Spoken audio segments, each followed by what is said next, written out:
അനിൽ, ചൂടിനെ കുറിച്ച് പറയുമ്പോൾ കേരളത്തിൽ മാത്രമല്ല ഉത്തരേന്ത്യയിലും ചൂട് കനക്കുക തന്നെയാണ്. ആ ഒരു റിപ്പോർട്ടിലേക്കാണ്.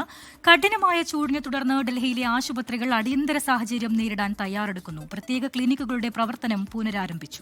രാജ്യത്ത് വൈദ്യുതി ഉപഭോഗം സർവകാല റെക്കോർഡിലേക്ക് കുതിക്കുകയാണ്.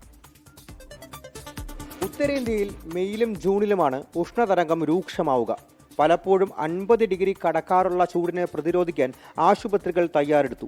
സെറാമിക് ഇമ്മേഷൻ ടബുകൾ, 250 കിലോ ഐസ് ഉണ്ടാക്കാനായി പ്രത്യേക റെഫ്രിജറേറ്റർ സൗകര്യം, ഐസ് പെട്ടികൾ, കൂളിംഗ് ടബ് തുടങ്ങിയ സൗകര്യങ്ങളോടെ സൂര്യതാപ മുറികളാണ് ആശുപത്രികൾക്കകത്ത് തയ്യാറാക്കുന്ന പ്രത്യേകം ക്ലിനിക്കുകളിൽ ഒരുക്കിയിരിക്കുന്നത്.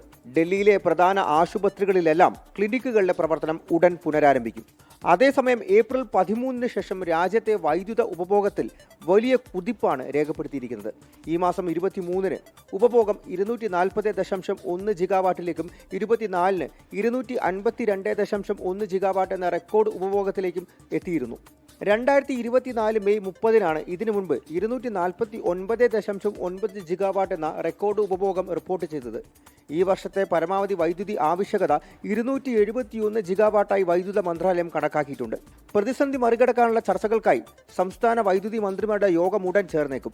അതേസമയം നാളെ മുതൽ 3 ദിവസത്തേക്ക് ഉത്തരേന്ത്യയിൽ ഒറ്റപ്പെട്ടയിടങ്ങളിൽ കനത്ത മഴ ഉണ്ടാകുമെന്ന പ്രവചനമാണ് കാലാവസ്ഥാ നിരീക്ഷണ കേന്ദ്രത്തിൻ്റേത്. 24 ഡൽഹി.